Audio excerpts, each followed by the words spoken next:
αντί του Μπράουν και ο Σκορτσανίτης αντί για τον Παπαδόπουλο. Διαμαντίδης. Πιέζουν όμως πολλοί οι Αμερικανοί και μας δίνουν λίγο χρόνο για να προγραμματιστεί η εκδήλωση της τελικής προσπάθειας.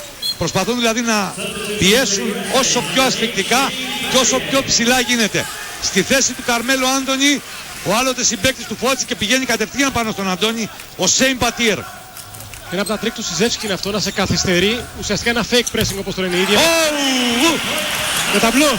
Παρακαλώ. 2 στα 10 τρίποντα. Κακιούζης. Βγαίνει ο Διαμαντίδης, σου τριών πόντων. Ναι! 33-36. Βρε πας και είναι καλό σου τέρο Δημητράκης. Επομένως κατεγράφει μεγαλύτερη διαφορά του 47-41. Προσπαθούν να πιέσουν οι Αμερικανοί. Το έχει ο Φώτης στο σουτ. Το έχει, ναι! 50-43. Η διαφορά στους 7 από τον Μπάτμαν. Προστατεύει την μπάλα. Βγαίνει ο Σπανούλης να στηρίξει την προσπάθεια.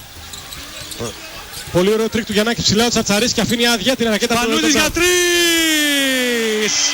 59-50 από τον Βασίλη Σπανούλη. Διαμαντίδης. 9 δευτερόλεπτα ακόμα. Διαφορά είναι σε 9 για την εθνική.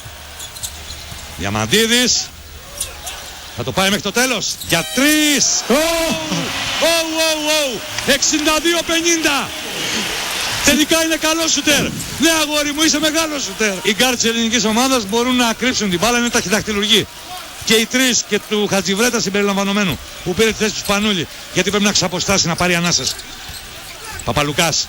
Τσαρτσαρίς, ναι, ναι, ναι. 65-51. Και νέο ρεκόρ στα τρίποντα, 50%, 6 στα 12 απέναντι στους Αμερικανούς. Πάμε, φωνάζει ο Γιαννάκης. Οι οδηγίες του οποίου στη διάρκεια της διακοπής αναλώθηκαν περισσότερο στον τρόπο με τον οποίο θα διαχειριστεί η εθνική ομάδα τα screen. Τέτοια περίπτωση ας πούμε. Κακιούζης για 3. Συνδεδεμένος. 54% στα τρίποντα, 7 στα 13 και οι Αμερικανοί που παίζουν χωρίς ψηλό. Δεν υπάρχει δικαίωμα στο λάθος τώρα. Σπανούλης. Κλείνει ο Τζόνσον. Έλα Βασίλη! Έλα Βασίλη! 94-86. Αυτός είναι ο Σπανούλης. Αυτή είναι η ρουκέτα του Χιούστον. James για 3. Δεσού Παπά για 3. Γεια σας, τέλος, γεια τέλος, σας. τέλος, τέλος, τέλος. Γεια σας, γεια σας. Τέλος. Γεια σας. Η Ελλάδα είναι στο τελικό, ό,τι και αν συμβεί. Ναι, νικήκαμε. Η Ελλάδα είναι στο τελικό. Κοιτάξτε. Ποδοσφαιρικό σουτ από τον Παπαλουκά. Σουτ βολέ. Ναι, η Ελλάδα είναι στο τελικό.